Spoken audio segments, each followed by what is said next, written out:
Nagbabalik po muli ang inyong lingkod at nagbabalita ng mga balitang dapat nating malaman dito sa ating bansa. Ito ang Balitang Pambansa. Ating ngang matutunghayan sa channel nito kung ano ang nangyayari sa loob ng ating gobyerno at syempre tumutulong na rin sa ating mga mamamayan na malaman ang katotohanan dahil mayroon tayong karapatan na malaman ang tunay na nangyayari sa ating bansa. Ngunit bago natin panoorin ang balita, huwag niyo pong kakalimutan na mag-subscribe sa ating channel at pindutin ang notification bell para lagi kang maging updated sa ating mga bagong videos na ina-upload araw-araw.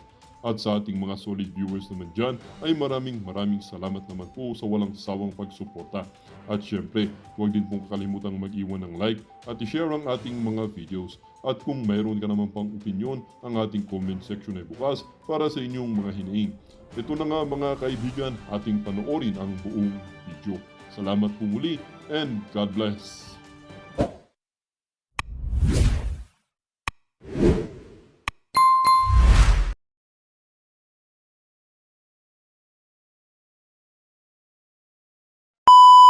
People Power event dyan sa Dahig. Young Rodrigo Roa Duterte.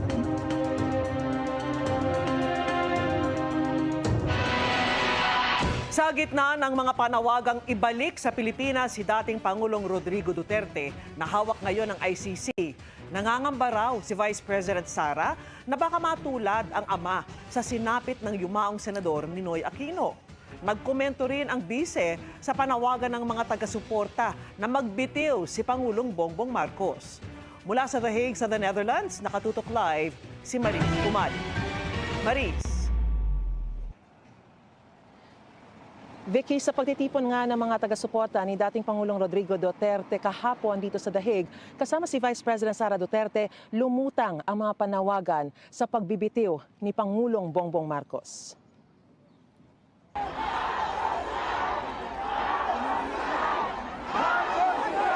Yan ang paulit-ulit na sigaw ng mga taga-suporta ni dating Pangulong Rodrigo Duterte at ang sagot ni Vice President Sara Duterte. Nagsabi niya, hindi ako Marcos resign. Bakit ba kailangan resign? Dahil hindi mo pinapakita sa taong bayan na maayos kang mag-isip at kaya mo ang mamuno. Bring him home! Ayon sa bise, gagawin nila ang lahat ng legal na paraan para maiuwi sa bansa ang ama.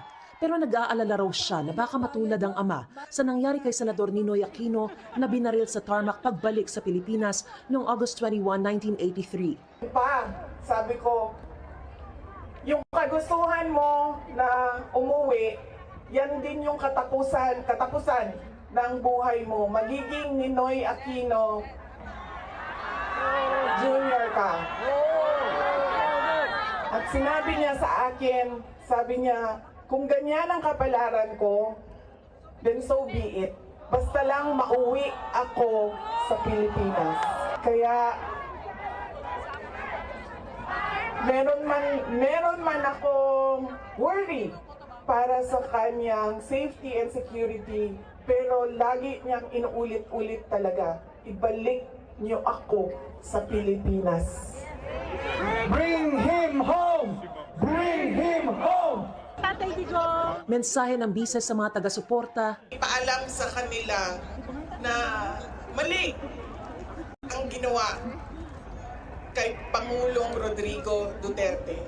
At paano ba itama yon? Ibalik nyo lang siya sa Pilipinas. Ituloy nyo lang yung kaso, walang problema. Ibalik nyo lang siya. Dati nang iginiit ng Malacanang, PNP at Justice Department na nasa legal ang pag-aresto sa dating Pangulo. Dagdag ng bise, may inihayag daw na pangamba ang dating Pangulo para sa darating na eleksyon. Nag-express din siya ng fears niya, apprehensions niya sa baka merong mangyaring dagdag bawas, yung mga ganon na mga usapan sa eleksyon. Tinanong niya kung papaano siya makakabalik dahil nga meron din siyang eleksyon sa Davao City. Vicky, sa mga sandali nito ay may nakikita ulit tayo ng mga kababayan natin dito sa may detention facility na pumunta para mabisita rin ang dating Pangulo at inaabangan din nila si Vice President Sara Duterte na nung Sabado ay nagsabi na muli siyang bibisita sa kanyang ama ngayong araw. At yan pa rin ang pinakasariwang balita mula pa rin dito sa The Hague, Netherlands. Balik sa iyo, Vicky. Maraming salamat sa iyo, Mariz Umali. Ayan, okay. Bago natin ituloy yung komento ng ibang mga bugok, ha? Alamin po ba natin ang konteksto nito? Ano po ba yung sinasabi ni Vice President Sara Duterte? Hindi ho niya kasi alam niyo, hindi ho maintindihan niya ng mga tanga eh. Hindi ko alam pero yung mga tanga hindi ho nila maintindihan. Hindi naman ho kinukumpara ni VP Sara Duterte si Ninoy kay Pangulong Duterte. Alam niyo kung bakit? Unang-una sa lahat, wala namang ginawa si Ninoy bilang isang presidente dahil hindi naman po siya naging presidente. Diba ho? So it's not really worth comparing. Tama kayo, it's not really worth comparing. Ninoy was just a senator. And President Rodrigo Roa Duterte is a president. Una na yun, maling-mali na yung sinasabi ninyong ikinukumpara niya yung kanyang ama kay Ninoy. Pangalawa, we all know that Ninoy was a liberal. And we all know that Ninoy was more on leaning on doon sa side ng mga makakaliwa. Alam naman natin yan eh. Ang leaning ni Ninoy ay left.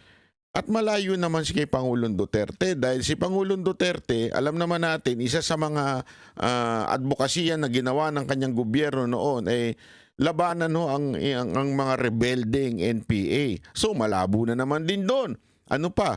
Hindi naman si Ninoy masasabi mong merong executive na katangian. Bakit kanyo?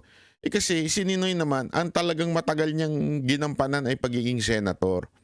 So more on lawmaking si Ninoy.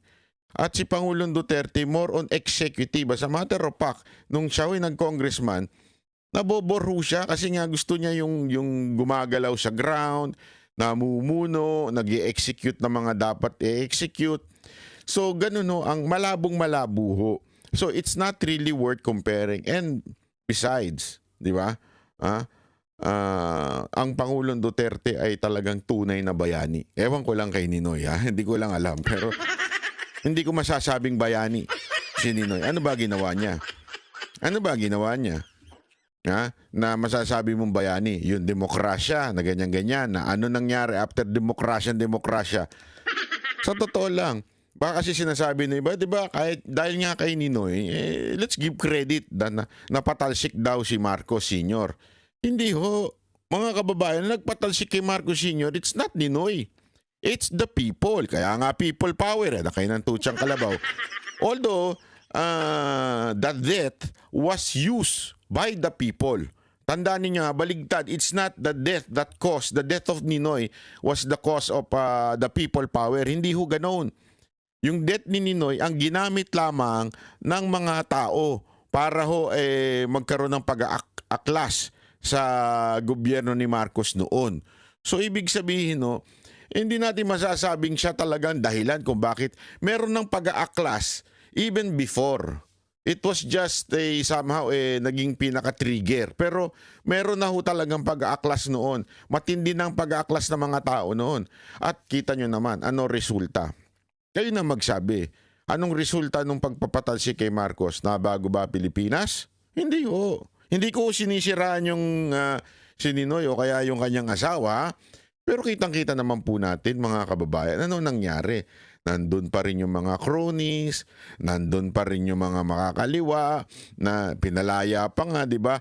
Yung criminality, hindi naman nagbago. Kaya nga nagkaroon ng, I think, correct me if I'm wrong, correct me, nagkaroon po ng, I think, 8 na kudita. Bakit?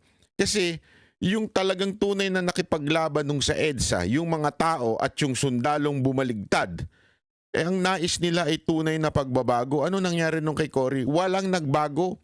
Kahit nga yung vice president niya nag-resign. Bakit to? Nagre-reklamo. Kasi nga, ang nangyari, pinalitan mo lang yung presidente pero same corruption issue, same problem with abuse, same problem, lahat ng same, lahat pala ng mga ginawa ni Marcos noon, same lang nung panahon ni Cory. Kaya nga nagkaroon ng mga kudita. So hindi natin masasabi na it was the Aquino na masasabi mong talagang nagbago ang Pilipinas. Hindi ho totoo yun. That is a lie. That ang ginawa ng propaganda ng mga yelo, yung mga Aquino ang naging bayani, hindi ho. Sa katunayan, umabot pa hanggang dun sa kanilang anak, si Pinoy. May bayani ba dun? Wala. Lalo lang lumubog ang Pilipinas. At na-survive na lang ho yan nung sumunod ho si Pangulong Duterte. Si Pangulong Duterte, diyan talaga nagkaroon ng tunay na revolusyon. Revolusyon sa ano? Sa krimen. Talaga nga naman nagtago na yung mga nawala na yung mga adik, mga drug lords. Yung sinasabi nga ni natatawa nga ako eh. Sino ba to? Yung nagtatanong si Franz Castro. Tapos tinanong niya si Pangulong Duterte sa sa Senate, sabi niya, ano ba ang masasabi mo na na pinatay mong drug lord? Sino-sino ba? Tapos hindi siya sinasagot ng maayos ni Pangulong Duterte kasi it's a common knowledge. Ang dami pong drug lord na namatay nung panahon ni Pangulong Duterte. As a matter of fact, yung iba nga doon, nanonood pa nga sa MG. Hindi namin alam regular yun na nanonood sa isang comedy bar. Mga regular yan, mga regular mga customer. Pag pumasok ng kunwari nung bar, hindi mo mamamalayang kasi hindi magarbo, walang bodyguard, wala, as in hindi siya magarbo, panay lang ang tip niya dun sa mga tao, mga waiter, mga bouncer, tinitipan lang niya ng tinitipan, tapos yung itsura niya hindi mukhang yayamanin. Tapos nung naging presidente na si Pangulong Duterte, yun, nakita namin, nahuli yung isa tigok. Kasi nga ho, rampant noon before PRRD. And so yun po ay mga, hindi ko na lang sasabihin yung mga pangalan yun po ay mga drug lord. Yun po ay mga bigatin. So hindi ho tama yung sinasabi ng mga iba dyan na walang big time na namatay nung panahon ni Pangulong Duterte. That's not true. Napakarami po. Tapos talagang yung crime sa Pilipinas noon bumagsak, nawala na yung riding in tandem, yung mga inaagawang bag, inaagawang cellphone nawala, mga snatcher. Kung hindi man nawala totally, nabawasan talaga ng sobra. Talagang matindi. Kasi nga ho, matindi ho ang crackdown sa mga adik. So, nagmahala ng shabu. Bakit? Kasi nga, hindi ho mahirap nang i-travel yung shabu eh. 'Di ba? Noong time na yon, talagang mahirap na mahirap. Ano pa? Umasenso, umayos yung EDSA. Huwag niyong kakalimutan yung busway na yan. Isa ho yan alam niyo kung bakit to. Ako noon, talagang araw-araw akong dumadaan sa EDSA. Talagang balagbag po yung mga bus driver na yan, mga walang modo po yan, naayos po yan. Nung panahon na yon, ang dami ring ginawa ng mga airport, di ba? Ni-report po yan. Hindi ho nyo may tatanggi yan. Kahit to airport ng mga kalaban sa politika, tulad sa Bicol, yan pa nga isa sa mga unang ginawa Naayos din. Yung laglag bala, nawala din. Yung bukas bagahe, nawala din. Sinibak lahat ng doon. Ang dami, alam mo, hindi ko na maisa-isa ang lahat ng ginawa ni Pangulong Duterte na masasabi natin at matuturing nating talagang tunay na bayani. Di ba ho? Ay kayo, kung may maalala pa kayo, i-comment nyo na rin dyan sa baba. Pero gayunpaman, hindi ito issue ng comparison between between Ninoy and Duterte. Ang sinasabing comparison lamang dito ni VP Sara Duterte ay walang iba yung pag umuwi, maaari siyang patayin. Bakit kanyo? Bakit kanyo? Ito lang kasimple. Tandaan ho natin, may nagsabi nga sa akin na mag-ingat ako. Bakit? Kasi nga daw, yung pamilyang nakaupo ngayon ay may history na tinitegi ang mga kalaban. Okay? Ako, hindi ko naman siyempre makukonfirm yun dahil medyo bata-bata pa po ako nung panahon ni Marcos Sr. Pero yan po ang kinikwento-kwento sa akin. Basta kalaban ni Marcos Sr. noon, talagang medyo tinetegi. Hanggang umabot na nga, hindi ko sinasabing si Marcos Sr. ang tumegi Hindi ko sinasabi yon. Pero ang sinasabi ko lang, basta kalaban noon, na nagaganon. Hindi natin alam kung sino yung mayari. Pero ako may idea, malamang may idea kayo. Isulat nyo rin sa baba kung sino yun. Di ba? O balita ko, may estrella yun dito eh. O, di ba? O, talagang medyo matindi ang ano nun. Mga lahat ng kalaban nun pinakukulong o di kaya tinetegi. Yun po yung sinasabi ni BP Sara today. Yung comparison na yon. Dahil ngayon, ang nakaupo ay isang Marcos. At maaari, ang kalaban ni Marcos o posisyon ni Marcos ay maaring mategi. Yun yung comparison na yon.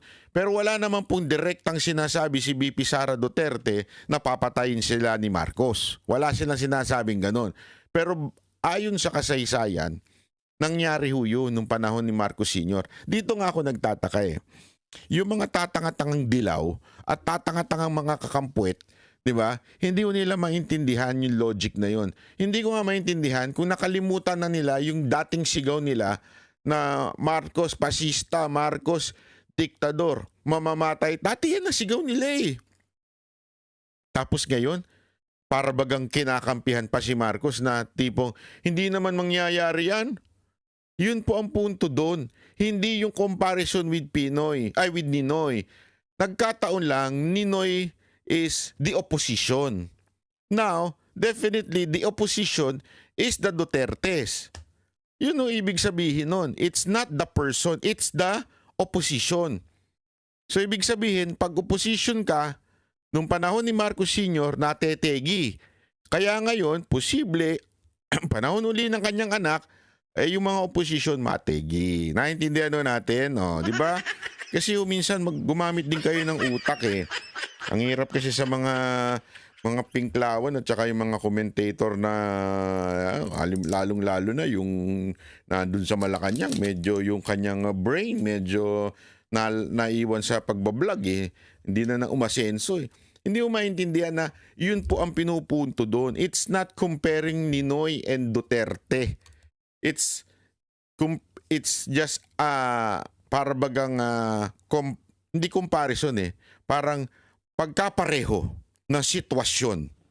Noon, ang sitwasyon noon, tandaan ninyo si Ninoy bilang isang oposisyon, dinala, 'di ba, ayaw din niyang pumunta sa Amerika noon. Gusto niyang umuwi dito, pinagbabawalan din siya. Ayaw niyang umuwi. Gusto niya umuwi, ayaw ng mga kamag-anak niya, ayaw ng mga kaalyado niya na umuwi dito. Pero nagpilit si Ninoy. Yun naman din, ngayon din, si Pangulong Duterte, pinagbabawalan din siya ng mga tao na dito ka na lang, huwag ka nang umalis dito. Kung magkaroon man ng house arrest, dito ka na lang, huwag ka nang umuwi kasi iba na ang atmosphere sa Pilipinas pagdating sa oposisyon. Talagang wala ako sinasabi si Marcos ang gumagawa nito, hindi ko sinasabi si BBM. Pero lahat ng nagiging oposisyon binabala sa kanyon, 'di ba?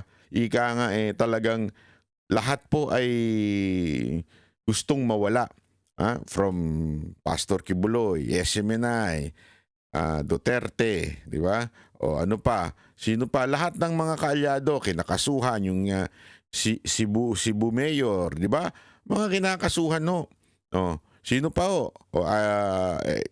ang mga vloggers Basta oposisyon kailangan matanggal sa Pilipinas. Ganun ang ginagawa ng gobyernong ito, which is same po noong nangyari sa Marcos Sr. Yun po ibig sabihin. Kaya please lang, yung mga nagre-react na tatanga-tanga dyan, wag naman tanga, minsan mag-isip din, minsan gumamit din ng alam mo na, ng utak, di ba? Tama ba ako? Ito, Maris? Ikaw ba si Maris? Na pumunta para mabisita rin ang dating Pangulo at inaabangan din nila si Vice President Sara Duterte na nung Sabado ay nagsabi na muli siyang bibisita sa kanyang ama ngayong araw. At yan pa rin ang pinakasariwang balita mula pa rin dito sa The Hague, Netherlands. Balik sa iyo, Vicky. Maraming salamat. Siguro diyan sa siguro diyan malamig po siguro diyan. Mantakin mo kung matutulog ka diyan sa The Hague. Malamig po diyan kaya kailangan mo lagyan ng banig, di ba? Anong dahig banig? Dahig yung higaan sa hig. Yan sa hig. May malamig diyan. Gumamit ka ng comforter para hindi ka malamigan sa sahig. Humiga ka ba naman sa sahig? Dali. Parang ba, huwag mo na ulitin yan, ha? Salamat sa iyo, Mariz Umali. Sinagot ng Malacanang ang pahayag ni Vice President Sara Duterte kaugnay sa panawagan ng kanilang mga taga-suporta sa the Netherlands na magbitiw sa pwesto si Pangulong Bongbong Marcos. Kung pinag-design po nila ang Pangulo, sino po ba ang makikinabang? Kahit sabihin po ni VP Sara o kayo nagsabi niyan, siya pa rin po ang makikinabang. Inalmahan din ng palasyo ang pahayag ng bise na di umano ipinapakita ng Pangulo sa taong bayan na maayos siyang mag-isip at kaya niyang mamuno. Paano po natin masasabi ito? Kung ang pinapailan po natin ay ang batas. At very transparent po tayo. Grabe, no, ang babaw nitong babaeng to, no? Hindi ko mag-gets. Paano naging music to? Yung logic niya, hindi ko nga maintindihan paano naging abogado to eh. Ang babaw-babaw ng mga pag-iintindi niya sa mga sinasabi ng mga detractors, ano? Yung parang yung pag-unawa niya parang hindi ko naman sinasabing gano'n, ha? Pero parang walang pinag-aralan, no? Hindi naman sa ano, ha? Pero, tapos the way pa siya mag-explain, para talagang ano, ewan ko ba kung bakit gano'n? Ano bang mga transaksyon? Hindi po mas kakayanin ng isang tao na mamuno na maraming inililihim, maraming itinatago at hindi nagpapakita ng anumang dokumento, more particularly about the funds. Ibang Yan na naman yung confidential funds.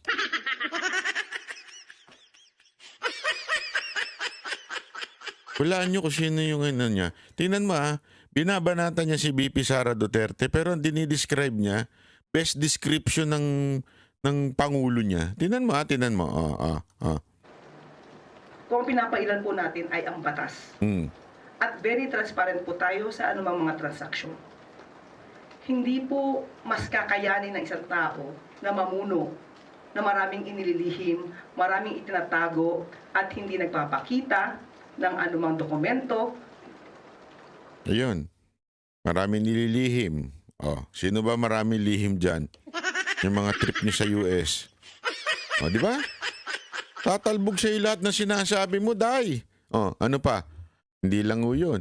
At hindi daw nagpapakita ng dokumento. Kamusta naman yung budget natin?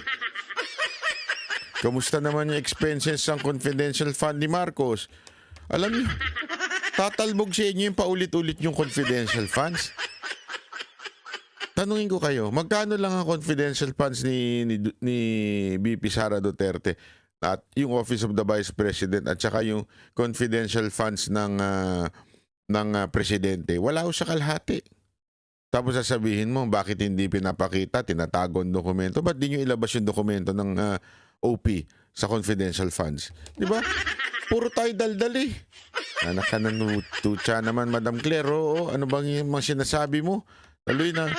Nagmumukha kang ano dyan. Alam mo ko sa'yo, mag-resign ka na lang. Mahirap yan eh, yung ginagawa mo. Sa totoo lang, ako nahihirapan para sa'yo eh. Ang hirap magsinungaling. Ang hirap maging magpeke ng baga ng iyong prinsipyo. Napakahirap. Mantakin mo, itatago mo yan. Obvious naman talaga na mas malaki. Kamusta na yung Maharlika fans? Kamusta na ho? Dokumento? Sige, ilabas nyo lahat ng dokumento. Hindi nyo may labas yan. More particularly about the funds. ibang-iba ang ginawa kay Ninoy. Yan ang sagot ng pamilya Aquino sa pangamba ni Vice President Sara Duterte na baka sapitin umano ng ama ang nangyari sa dating senador. Ganyan din ang sabi ng palasyo sabay diing dapat magpresenta ng ebidensya ang bise kung may banta sa buhay ng dating Pangulo. Magpresenta daw ng ebidensya kung may banta kay Duterte. Ito ang pinaka funniest na sinabi nitong Claire na to. Magpakita ng ebidensya. Madam Claire, nakalimutan mo na ho ba? Yung mismong amo mo na paulit-ulit na sinasabing hindi niya papayagan ng ICC. Yung mismong mga sekretary na sinasabing pag pumasok sila dito, aarestuin sila. Di ba? Yan yung ano yung gobyernong pinagsisilbihan mo. Oh, sila din mismo ang bumaluktot ng lahat ng kanilang sinabi. That's the truth. Yan ang katotohanan. Oh. Si Ian Cruz. Ngayon pa, sabi ko, yung kagustuhan mo na umuwi, yan din yung katapusan ng buhay mo. Magiging Ninoy Aquino Jr. ka. Pumalag ang palasyo sa kwentong yan ni Vice President Sara Duterte tungkol sa pag-uusap nila ng kanyang amang si dating Pangulong Rodrigo Duterte na nakadetain ngayon sa The Hague, Netherlands. Ang pangamba ng bise, sapitin ng ama ang nangyari kay Senador Ninoy Aquino Jr. na binaril sa airport pagkababa ng kanyang flight mula Amerika noong 1983. Halos 42 taon matapos niyan, hindi pa rin tukoy kung sino ang mastermind sa krimen. Bagamat dahil politikal na kalaban ng mga Aquino, ang mga Marcos ang iniuugnay dito. Saan po ba nakukuha itong mga kwento na ganito? Saan po nakukuha ang pagkukumpara kay dating Ninoy Aquino? Saan nakukuha yung mga threats? As a matter of fact, hanggang ngayon yung sinasabing threats kay VP Sara, hindi pa rin po na ipapakita sa NBI at saka sa PNP. So saan lamang po ito nakukuha? Kailangan po natin kasi ng mga materyales, ng mga ebidensya bago po magsagawa ng ganitong mga klaseng statements. Wala pong katotohanan yan. Kirit pa ng pala. Walang katotohanan yung mga ganyan-ganyan. Tapos pag napatay, ano sasabihin ninyo? Hindi totoo lang ha. Kasi nadala na ho ang taong bayan eh. Alam mo lahat ng nakakausap ko, as in, hindi lang ako sigurado kayo mga nanonood sa akin. Lahat kayo, you never imagine that Duterte will be jailed sa ICC. Hindi nyo ma-imagine yan. Paano nangyari alam nyo kung bakit? Ba't di nyo ma-imagine? Marami sa atin nagpabudol Ayoko na lang mag-idiin pa Naniwala kayo noon kay Marcos na hindi niya papayagan ng ICC. Isa yan sa mga campaign promises niya. Sisiguraduhin niya, poprotektahan niya si Duterte. Anong nangyari? Siya mismo ang naghatid. Ibig sabihin, yung kanyang mga tauhan na wala namang red notice, wala namang kahit anong sinasabing warrant, dinala sa ibang bansa. Alam niyo ba kahit mga Hapon alam yan? Bakit kanyo? Lumalabas sa news nila dito. At iba yung news nila dito, iba talaga dito sa Japan Yung news sa Pilipinas talagang grabe ang pagkabayas. Dito sa Japan, ang labas talaga ng news, hindi makatarungan yung pagbitbit kay PRRD sa ibang bansa. Hindi talaga makatarungan. Nagtataka baga. Yun po ang gaganong-gano sila. Yung mga Hapon ganun Diba? Pag nagtaka, takan-taka.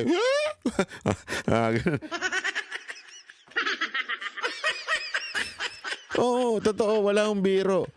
Kasi nga, lahat tayo, hindi natin ma-imagine yan. Bakit? Paulit-ulit na sinasabi. Meron pang 4,000 times for the end time. May ba ganun-ganun ba si Marcos we are no longer part in the jurisdiction of ICC. Ilang beses na sinabi yan?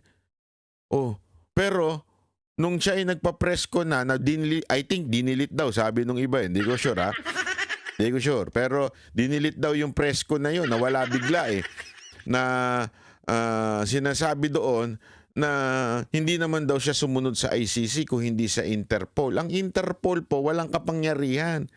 Sila nagbibigay lang ng notice, wala yung kapangyarihan manghuli kung hindi papayagan ng mismong gobyernong yung gobyerno namumuno doon sa bansang yon. Wala akong kapangyarihan niyang Interpol na yan. Hindi yung mga pulis pangkalawakan. Wala ho talaga. Kaya nga, ibig sabihin lang mga kabayan, ginusto talaga. Yan ang hindi kasi maamin ng administrasyon na ito kasi mga walang bayag ang nakaupo ngayon sa Pilipinas. Mga walang bayag. Yan ang masasabi ko. Bakit kanyo? Hindi pa nila aminin. Oo. pinakulong namin si Duterte, tapos ang usapan. Ang dami pa nilang deny. Kaya nagkabaluktot-baluktot na yung mga paliwanag ng mga sekretary. Paano? Pati yung paliwanag ng presidente, baluktot. Na pinaiikot-ikot.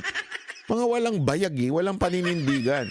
Sabihin nyo na lang, hindi, talagang pinakulong namin si Duterte para magbayad ng kanyang kasalanan. Ganon, diretsuhan. Wala nga, mahinang nila lang That's the reality. Mahinang nila lang ang presidente. Sama-sama na, pati mga sekretary, balubaluktot na. Diba ho? Yan ang katotohanan. Ngayon, sasabihin mo, walang basihan. Asan ang ebidensya kung bakit sinabi ni VP Sara Duterte ito? Ang ebidensya po ay ito. Etong nangyari kay PRRD ay isang malaking ebidensya na sa Pilipinas, walang imposible. Kahit, totoo, alam mo, ngayon nga, usapan ng mga, ako, nakikipag-usap ako sa mga ibang mga vloggers, ang usapan ngayon, wala nang imposible. Kahit sabihin ng batas, ito ang due process, hindi na nasusunod dyan. Naintindihan natin, hindi na nasusunod ang due process. Kung ano man ang gusto nila mangyari, yun ang masusunod. Kahit ba sinabi na nila, isipin nyo sinabi na nila na the ICC cannot arrest. Gagawan pa nila ng mas malalim na dahilan yan. The ICC cannot arrest has no authority over the country but the citizen meron. May mga palusot silang ganun. Ganun katindi ang Pilipinas ngayon. Wala na talagang imposible. Basta ginusto ng pinuno, kaya nilang basagin ang anumang batas kahit pa ito'y nasa konstitusyon.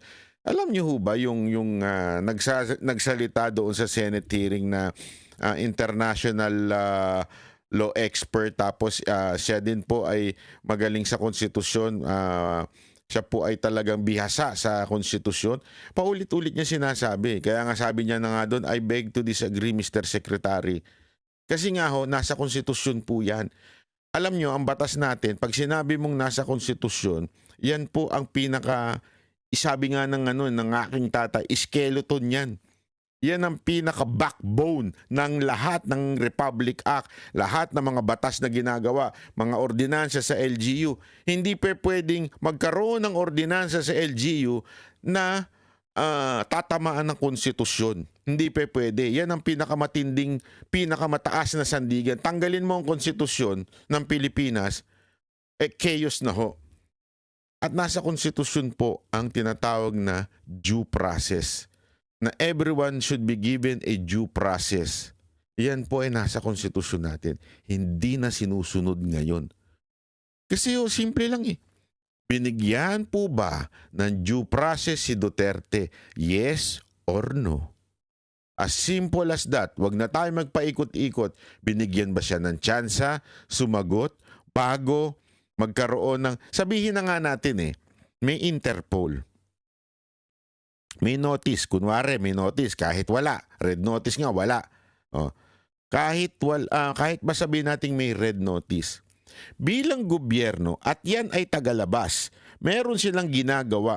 Unang-unang gagawin ng konstitusyon at ng gobyernong Pilipinas, siguraduhin masunod yung mga batas sa Pilipinas.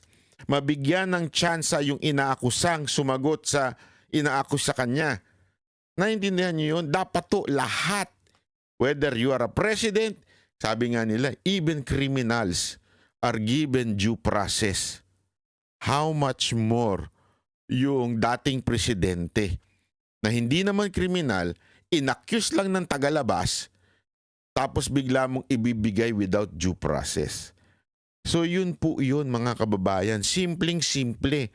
Huwag na ho tayo maghanap ng ibang ebidensya kung hindi ito. Ebidensya na dapat may due process, hindi sinunod. How much more ito kayang sinasabing maaari siyang patayin. Hindi naman po sinabi, baka kasi akala nung iba, si Marcos kagad ang magpapapatay kay Duterte. Hindi ho yun na sinasabi ni VP Sara Duterte. Kasi until now, questionable nga sinong pumatay kay Ninoy Diba? Mantakin mo, dalawang Aquino nang naging presidente, hindi na-solve ang problema na yan. Bakit kanyo? Ewan ko. Ewan ko. Hindi, imagine niyo Dalawang presidente na ang dumaan.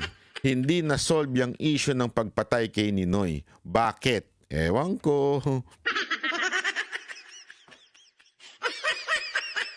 Basta ang punto dito mga kababayan, basta oposisyon nung panahon ni Marcos Sr. natetegi. Hindi natin alam kung sino ang gumagalaw na ewan natin doon sa panahon ni Marcos. Diba? Ngayon, it's the same thing. Wala tayong sinasabing si Marcos ang magpapapatay. Hindi yan ang sinasabi ni VP Sara Duterte. Basta ang punto lang niya, kaya niya pinipigilan si Pangulong Duterte para hindi sumunod. Diba? Hindi siya magaya kay Ninoy na kung saan ay isang oposisyon nategi nung panahon ni Marcos. Yun lang naman po yun. Itong mga ito, wala. Mahina isip eh. Sorry na lang ha, mahina talaga isip nito mga to. Sure. Parang hindi po natin nadinig noon na inahilintulan ni dating Pangulong Duterte ang sarili niya kay Ninoy, kung hindi kay Hitler. Sa pamamagitan Yung kay Hitler daw, pinanimbawa niya kasi pinanood ko yan, yung sinabing kay Hitler. Hindi na naman niya tiningnan yung konteksto ng pagkasabi ni Pangulong Duterte about Hitler. Yung sinasabi ni Pangulong Duterte, kung si Hitler, ganito yung sinabing pinatay at kayo binibintangan nyo ako na ganito ang pinatay, mas higit ako kay Hitler. Yun ang yun ang konteksto noon. Ito si ewan ko, hindi ko talaga magets kung paano naging abogado to. Alam mo yung dalawang bagay, alam nyo, pag ako may nakikita akong abogado, halimbawa si Atty. Torion, halimbawa si Atty. Vic Rodriguez, halimbawa si Marcoleta, halimbawa si Jimmy Bondo, pag sila nakikita ko si attorney, yung dalawa pang attorney sa PDP, di ba? Pag silang nakikita kong abogado, nai-inspire ako. Lagi ako nang hihinayang kasi yan ang kabilin-bilinan sa amin ng tatay ko nung high school kami tsaka college namin eh. Sana sinunod ko talaga. Di sana ang ganda ng pangalan ko ngayon, Attorney Banatbay, di ba? Lupit sana, no?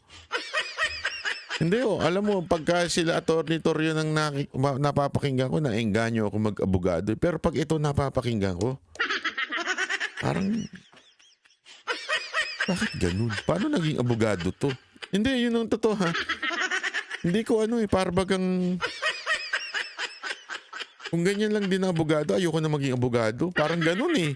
Pag yan ang napapanood ko, ng Ninoy and Cory Aquino Foundation page, inilabas nila ang reaksyon ng pamilya Aquino sa pahayag ni VP Sara. Kung pag-aaralan umano ang kasaysayan, makikita na ibang-iba ang ginawa kay Ninoy sa pinagdaraanan ngayon ni dating Pangulong Duterte. Ito naman, isa pang mali ito. Pamilya Aquino daw ito eh. Iba daw ang ginawa ni Ninoy sa pinagdadaanan ngayon ni dating Pangulong Duterte. Oh my golly. Where's your brain? What happened? Hindi naman ang pinag-uusapan dito yung ginawa ni Ninoy at ginawa o yung pinagdadaanan ni Pangulong Duterte. Ang issue dito yung si Marcos. Yung panahon ni Marcos, it's not about Ninoy. Ninoy is just the symbol of opposition at that time. Hindi sinasabing, hindi ko magets eh. Sana medyo yung mga utak na mga tanga dyan, medyo buksan-buksan nyo naman. Hindi sinasabing pareho si Ninoy at si Duterte. Malayo talaga. Hindi naman naging presidente si Ninoy. Ang sinasabi dyan, bilang oposisyon. At ang issue dyan, ang main point dyan, it's the Marcos. That's the main point. It's not about Ninoy and Duterte. It's the Marcos. Yun po ang point na nung panahon ni Senyor, may mga namamatay na oposisyon. At ngayong panahon ni Bongbong Marcos, meron ding mga natatanggal sa pagka-gobernor, natatanggal sa pagka-mayor. Yun yung sinasabing panahon. Again, hindi rin naman natin sinasabi na si Bongbong Marcos ang gumagawa nun.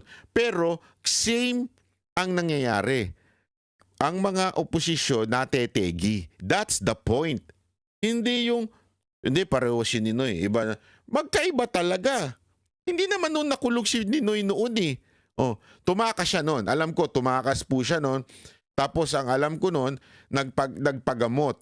Pero nasa ospital siya, nagpagamot po siya noon ng parang ewan ko, parang inatake siya noon Nagpagamot siya at doon siya sa Amerika, 'di ba? Parang may kwento pa nga. May pinalalabas pa nga yung iba na love triangle daw ni Imelda yan, something like that. Na pinakiusapan ni Imelda na wag na umuwi, diyan na lang, magpagaling na lang, ganyan-ganyan. Ibig sabihin, malaya naman si Ninoy umuwi nun. Hindi po siya nakakulong nun. Iba naman si Duterte ngayon. Ang punto dito, it's not the situation. Okay? Hindi yung pinagdadaanan ni Ninoy at pinagdadaanan ni Duterte. Ang issue dito, yung kalaban, which is the Marcos. Same, anak lang yun na Indian. At same din yung nangyayari. Natetegi yung mga oposisyon. That's the point. How come you are all lawyers, hindi nyo maintindihan yan? At kung sino mang pamilya ang sumulat nito, wag ho kayong mag-alala, hindi ho yan ang punto ni BP Sara Duterte. Ang punto niya ay si Marcos, hindi kayo. Wag kayong masyado. Masyado naman kayong Wag ganun. Naintindihan nyo? Ay kumakalabog na sa kabilang hotel ko. Ano kaya nangyayari doon? Yamete ko dasay. Kumagano naman Ano ba ibig sabihin ng yamete ko dasay? Naririnig ako Iba pala. Anyway, tuloy natin. Maging ang grupong August 21 Movement o ATOM na inilunsad matapos ang pagkamatay ni Ninoy, umalma rin. Umuwi raw ang dating senador sa pag-asang kumbinsihin si dating Pangulong Ferdinand Marcos na magkaroon ng malayang eleksyon habang si dating Pangulong Duterte umaasang makakauwi ng bansa upang takasan ang pananagutan sa hablang crimes against humanity. Ang layo talaga ng utak nila, no? Talagang alam mong anti-Duterte lang Hindi nag-iisip Alam mo talagang anti-Duterte lang, hindi nila iniisip. It's not about Duterte. It's about the Marcos Wala Kasi masyado kayong entitled na hindi. Si Ninoy, mataas. Hindi po pwedeng tibagin. Dapat nga ginawa nyo na santo yan Hindi pwedeng tibagin yan. Walang point doon. Hindi yun ang punto doon. Mga dilawang tae. Hindi ho yun ang punto dyan. Wala kaming problema kung sa kulang na lang sambahin nyo yan si Ninoy. Walang problema dyan. Karapatan nyo yan. Di ba? Walang problema. Hindi yun ang punto doon. Ang punto doon, yung Marcos. Huwag kayong masyadong Masyado kayong sip-sip masyado. Ano pa kinasisip-sip nyo dyan? Di ba? Yan ang katotohanan. Anyway, isa pang balita. Ito ho. Ito. Yan. Bago pa maaresto sa Pilipinas at iharap sa International Criminal Court, sinubukan umano ni dating Pangulong Rodrigo Duterte na mag-apply ng asylum sa China pero tinanggihan siya. Ayon po yan sa isang mapagkakatiwalaang source. Ang kwento niya kaugnay ng pag-corner sa dating Pangulo sa NAIA sa pagtutok ni Maki Pulido.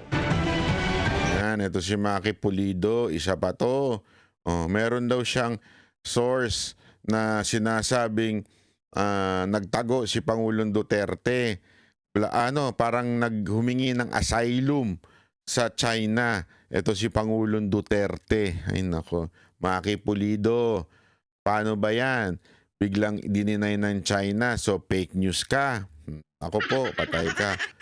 Dapat ipatawag ka. Hindi ko na kasi alam niyo yung istorya na to, pulidong-pulido talaga Maki Pulido talaga. Kaya pala siguro tinawag na Maki Pulido to. Pumupulido ito ng istorya.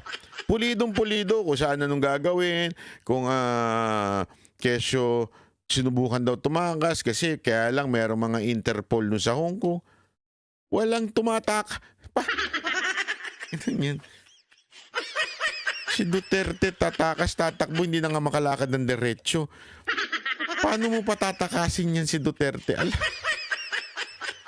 This is how stupid they are, Tatakas, di sana kung talagang tumakas yan, nakatakas na yan. Diba?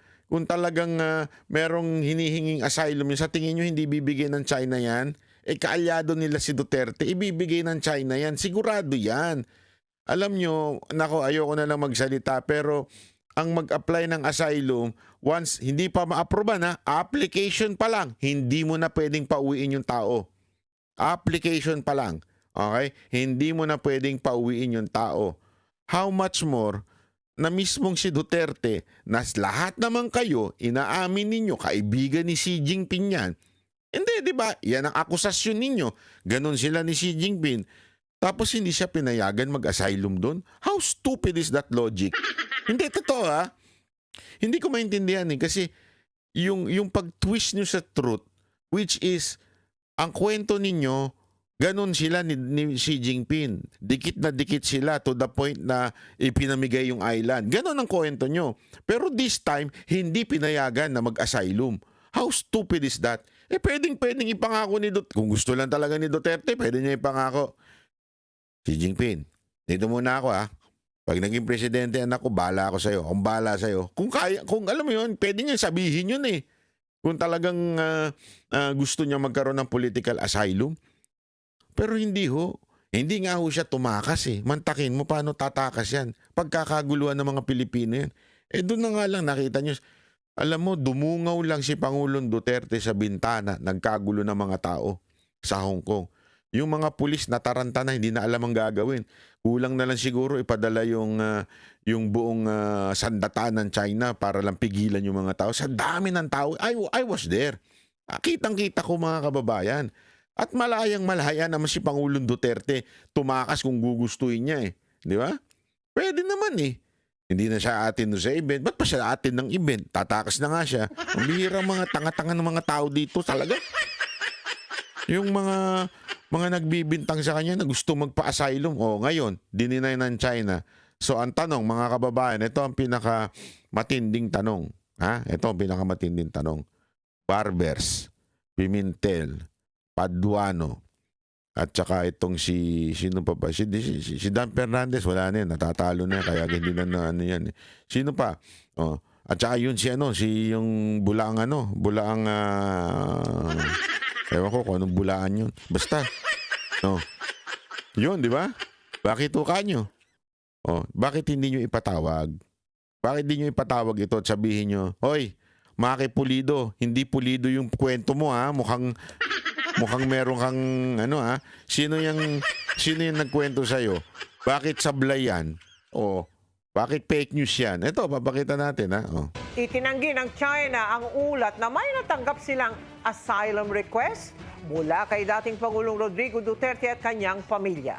Ayon sa kanilang Ministry of Foreign Affairs, ang pagbisita kamakailan ng dating Pangulo sa Hong Kong ay paraan nila sa isang private holiday. Matatandaang nitong March 7 nang pumunta si Duterte sa Hong Kong para dumalo sa isang event kasama ang mga OFW. Sa araw ding iyon, inilabas ng ICC Pre-Trial Chamber 1 ang arrest warrant para sa kanya. March 11 nang arestuhin si Duterte pagka-uwi niya ng Pilipinas.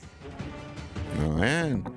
So mga kababayan, baka pwedeng ipatawag nyo yung nagbalita na yan. At GMA, dapat medyo ingat kayo maglabas. Hindi kasi alam mo, hindi ko naman sinasabing totaling fake news na ho itong GMA. Medyo bias. Masabi nating biased, okay? I understand. Siyempre, ganun talaga buhay. Ayaw nyo kay Duterte, wala akong magawa. Pero wag naman yung mga ganitong paninira. Napaka-obvious naman po kasi. Kasi alam mo, nakikwento nga sa atin noon di ba, nung naalala ko yung interview namin, yung interview namin sa isang istasyon AM, sa isang guro na NPA. Ang kanila daw propaganda, it doesn't matter whether it's true or not. Basta importante kung sino yung unang lumabas, yun ang tatatak sa utak ng tao. At kahit pa mag-sorry ka at sabihin mo hindi totoo yan, hindi na mababawi yun. Ibig sabihin, halimbawa niyan, siyempre itong unang Bago pa maaresto inilabas nyo. Hindi na mawawala sa utak ng tao. Ay, si Duterte nag-apply ng asylum sa China. Hindi na mawawala yan. Kaya nga dapat, GMA, mag-ingat naman kayo. Mali naman po yan. Kung sinasabi nyo mga vlogger ang nagpapakalat ng fake news, anong tawag nyo dyan? Hindi, ako. Anong tawag nyo dyan? Yun lang tanong ko. Anong tawag nyo dyan? Kung sinasabi na ng China hindi totoo. Ba't naman nila sasabing hindi totoo kung totoo? Pwede. Ito yun eh. Kung totoo yan, pwede naman niya sabihin, totoo yan. Ang gulo-gulo ninyo. Di ba? Kaaway nga natin ng China ngayon. Ginugulo natin. O, di makikigulo sila. O, totoo yan. O, bakit hindi nila ginawa? Kasi nga, hindi naman. Ba't di nila sinabing totoo? Kasi hindi talaga totoo. O, so anong tawag sa inyo ngayon? Di ba? Ikaw, Maki Pulido, anong tawag sa iyo? O, ay, nako. So, may ibig sabihin po niyan. O, kasi kayong mga